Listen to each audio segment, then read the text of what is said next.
Hi there.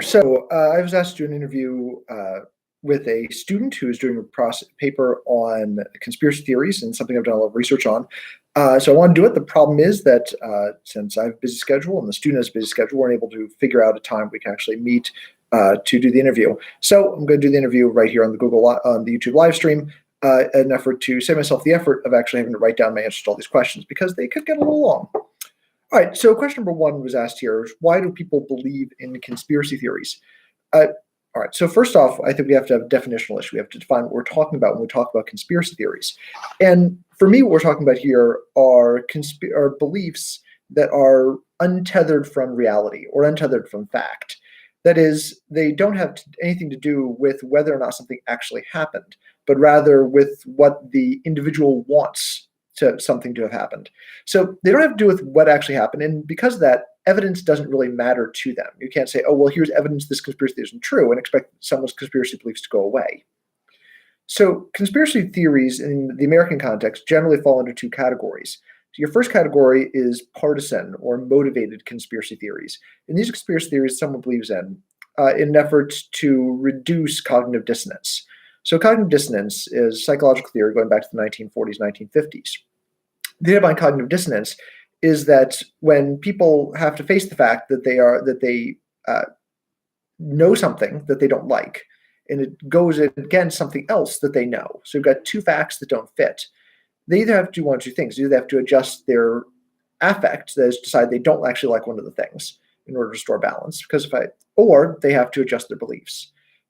So the classic example of this in social psychology is an experiment in which a researcher paid students at his college to give a speech. So the students were paid either $1 or $10 to give a speech for something they probably disagreed with. So this is 1950s. So students had to give a speech about why they liked Fidel Castro. Of course, he's a massively unpopular figure at the time. And so students gave the speech because they were paid money to do so. Or they had to give a speech, I think the other one was on why you probably shouldn't brush your teeth. So obviously people at the time didn't like Fidel Castro and thought you should brush your teeth. So why would anyone do this? Well, they did it for the money. Now, what's interesting in this study, of course, is the students have been randomly assigned to either get $1 or $10 in compensation for giving the speech. So the students who got $10 in compensation for giving the speech, when asked afterwards, why did you give the speech? Well, the answer is pretty clear. They gave the speech in order to get the money. So they had a good reason. So they didn't have to adjust any of their views at all. But it was a lot harder for the students who gave the speech in return for just $1. Because after all, if you give the speech for just $1, you wouldn't say something you disagree with for just $1. So this creates the cognitive dissonance. The students on one hand say, oh, I said these things that I don't think I agree with. And number two, I've got my previous beliefs. So how do I square this? So cognitive dissonance says that rather than change their attitudes, or they're going to change the facts.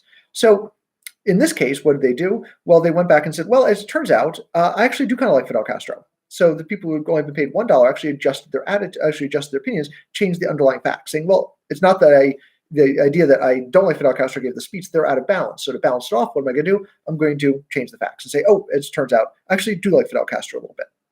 And then, of course, that didn't happen with people who paid $10. So that's the idea of cognitive dissonance, that people have to kind of maintain this balance. And so the same can be said for partisan or motivated conspiracy theories.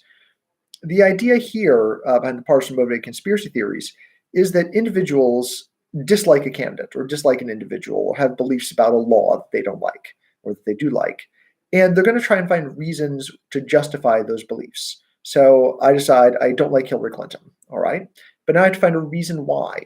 So what am I going to do if I've got this very strong affect saying I don't like Hillary Clinton or I do like Barack Obama or I don't like Donald Trump? I will look for evidence to support that view, whether that evidence is actually warranted or not. So if you don't like Hillary Clinton, you're more likely to find, if you find something in the world, in the media, and on a website, on YouTube, that makes it look like Hillary Clinton's bad or Donald Trump is good or whatever it is you want to believe, then you're more likely to say, oh, well, that must be true.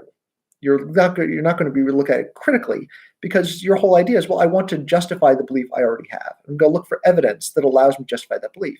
I've got all these beliefs. I don't like Hillary Clinton, but maybe I don't have good reasons why I don't like Hillary Clinton or good reasons why I don't like Donald Trump. So I have to find some reason to do that, to bring that back into balance and avoid cognitive dissonance. So people are motivated in this way, right, in order to try and maintain their current beliefs they're going to try and find good reasons why they should believe the things they do. And the fact those reasons they're finding aren't actually factual or don't stand up to scrutiny is really irrelevant, because the goal here is not to be correct. The goal is to justify pre-existing beliefs. Your second form of conspiracy theories that are going to be prevalent in the United States are conspiracy theories that aim to increase complexity. So the basic idea here is that when something big happens, when there's this big event, we want there to be a big cause. Because the idea that things happen just randomly and for no good reason is kind of terrifying. The idea that, 9/11 happened and there's no big conspiracy behind it. Well, there was a conspiracy, but entirely done by Al Qaeda. And it was these 19 guys and they flew planes in buildings to mess with Osama bin Laden. We don't like to think that a small group of people who don't like America could do something that big, or that Lee Harvey Oswald could work by himself to shoot John Kennedy, or any of these other big events that happened. So that idea that these things just happen randomly, they happen on their own, you can't control them. One person or small group of people can do these major things. That's terrifying to people. And so to try and reduce that terror, what they do is they invent conspiracy theories. They try and find reasons to believe that, well, no, actually, it turns out there was this big cause. We have a sort of inbuilt cognitive bias saying that big events must have big causes. So something like 9/11 must have a big cause, bigger than those 19 people. Lee Harvey Oswald couldn't have been working alone. It can't just be one guy who can kill the president. There has to be this larger conspiracy behind it. And that's going to motivate people to look for that larger conspiracy in much the same way that people will look for meaning when a loved one dies, right? This terrible thing happened to them. Their loved one had a car accident or got cancer, whatever. They're going to look for meaning in that. Say, well, this is part of some bigger plan. This is there for a reason. Everything happens for a reason. People want to believe that because it's comforting to believe that things are happening for a reason. And that's going to motivate people in that way to believe in conspiracy theory. So group one is ones that are really motivated by partisanship or by some other impulse. I want to believe something, and so as a result, I'm going to find evidence that allows me to believe it. Or number two, I want to increase complexity so that important effects have important causes. So second question the student journalist asked was whether I think conspiracy theories can be harmful to society. The answer is simply put, yes. They're mostly harmful to individuals. That is, that for individuals, it reduces their social connection with other people, because someone believes deeply in conspiracy theories, they want to tell everyone about it, and other people don't believe it, and so this leads to social isolation. Can also be associated with mental health issues and all sorts of other problems. So bad there. We've seen individual in recent years. So we had an individual who believed in this bizarre conspiracy theory that the Democratic politicians were running a child sex trafficking ring out of a pizza parlor in Washington, D.C. So what he goes to the pizza parlor with a firearm, demanding to see the basement. Turns out there isn't a basement. So obviously conspiracy theories and exposure to it was really bad for this individual's mental health. Are they bad for society? I would say yes, in that they tend to reduce our faith and our trust in societal institutions. So the fact that so many Americans, and lots of Americans believe in, or at least are willing to, I believe in some conspiracy theories, that reduces our trust in institutions, because conspiracy theories necessarily require that people in position of power be lying to us. And so if they lie to us about that, well, they might lie to us about other things. Like if you believe the government's covering up the aliens that crashed in Roswell, New Mexico, well, you would be perfectly willing to believe that the government's covering up all sorts of other things. So as a result, your trust in institutions is going to go down. And I think this is actually a self-reinforcing effect. So because of these sort of conspiracy beliefs, people have less trust in society or less trust in government institutions. And because they have less trust in government institutions, well, they're more likely to call into question what the government institutions are doing. The government institutions become less powerful because people are less willing to believe what they're saying. There's more investigations to government institutions. And as a result, well, the government institutions look worse, and therefore, people are more to believe conspiracy theories. I don't think it's a coincidence that the modern era of conspiracy theory beliefs really does start with Watergate and starts with President Nixon's downfall, because that was an example where there was, in fact, a conspiracy at the highest levels of government to hide information from the American public.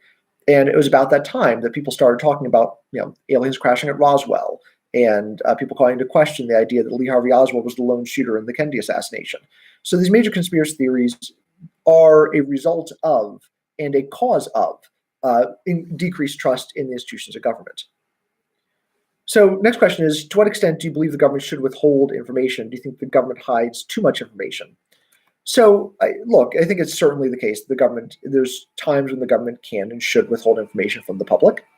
I think any constitutional scholar would agree the president has a right to do that.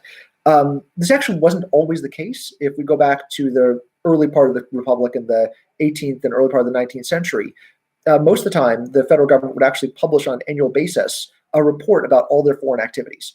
It's all the stuff that now we think is fodder for conspiracy theories. They would just publish a book about it every now and then. Basically, once something was over, they would, negotiations with foreign governments, which might be secret, things like that. They would just publish a book and put it on the public and let everyone know what was going on.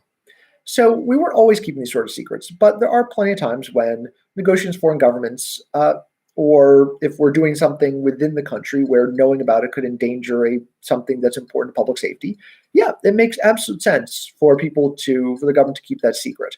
Does the government keep too much secret? Well, I think you're referring obliquely to this idea of overclassification.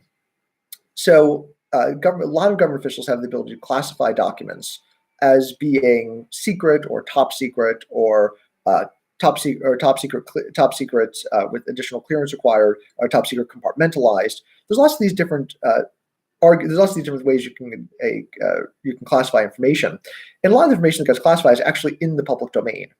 So you get instances where New York Times articles that reveal classified secrets are going to be classified themselves as top secret, which is of course absurd because anyone can pick up the New York Times and read it and find out about it.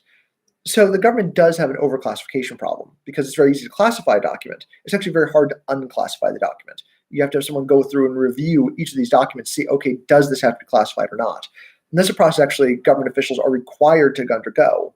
So the National Archives is required to have people that go through these documents and declassify documents that no longer need to be classified after a certain amount of time. But there's just a mountain of classified documents, they can't get to it. So does the government classify too much information? Yeah, absolutely. But that doesn't mean that they don't actually, there's not good reason for them to classify documents in the first place. Our next question, do you find where you live geographically changes your perspective on conspiracy theories? Not really. So conspiracy theories are correlated pretty strongly with some social characteristics. So for instance, partisanship, people who are stronger partisans, therefore more motivated, are going to have stronger belief in conspiracy theories. So strong Democrats and strong Republicans.